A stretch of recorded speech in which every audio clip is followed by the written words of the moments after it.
ফুলেশ্বরী এলাকায় দিন দিন বসছে মদ ও নেশার আসর। এলাকায় অসামাজিক কার্যকলাপ রুখতে অভিযানে নামলো শিলিগুড়ি 24 নম্বর ওয়ার্ড যুব তৃণমূল কংগ্রেসের। জানা গেছে দিন সকালে শিলিগুড়ি পৌর নিগমের 24 নম্বর ওয়ার্ডের ফুলেশ্বরী লাগোয়া রেললাইন ওয়ার্ড কাউন্সিলর প্রতুল চক্রবর্তীকে সঙ্গে নিয়ে অভিযানে নামলো যুব তৃণমূল কংগ্রেসের কর্মীরা। এলাকায় দিন দিন গজে ওঠা অসামাজিক কার্যকলাপের বিরুদ্ধে প্রতিবাদে সরব হন তারা। এদিন এই বিষয়ে ওয়ার্ড কাউন্সিলর প্রতুল চক্রবর্তী জানান, ফুলেশ্বরী রেললাইন সংলগ্ন এলাকায় দিনের পর দিন অসামাজিক কার্যকলাপ বেড়ে উঠছে। এর আগেও বহুবার রেল কর্তৃপক্ষকে এই বিষয়ে জানানো হয়েছে, রাজ্য সরকারকেও জানানো হয়েছে।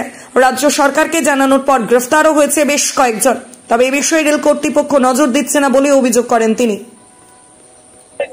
আমাদের 24 নম্বর ওয়ার্ড যুব তৃণমূল কংগ্রেসের পক্ষ থেকে এই 24 নম্বর ওয়ার্ডে এই বিস্তীর্ণ এলাকায় রেল লাইনকে কেন্দ্র করে রেল লাইনের দুপাশে যেভাবে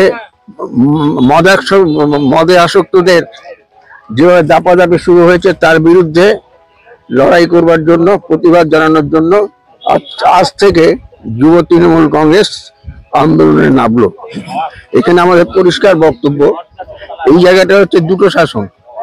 একটা হচ্ছে রেল লাইন কেন্দ্র করে হচ্ছে রেল ডিপার্টমেন্ট দেখে, আরপিএফ বা জিআরপি যেটাই হোক, আর একটা হচ্ছে রাজ্য সরকারের প্রশাসন।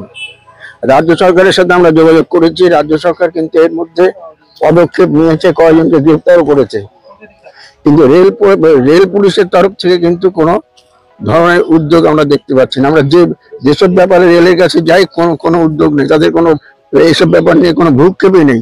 বিশেষ করে লেভেল ক্রসিং, সেখানে যে অবস্থাটা, দৈনিক অ্যাক্সিডেন্ট হচ্ছে, পড়ে যাচ্ছে লোকে, যে কোনো সময় যে কোনো লোকের প্রাণহানি ঘটতে পারে, রেলকে বলা সত্ত্বেও কিন্তু ওরা কিছু করছে না।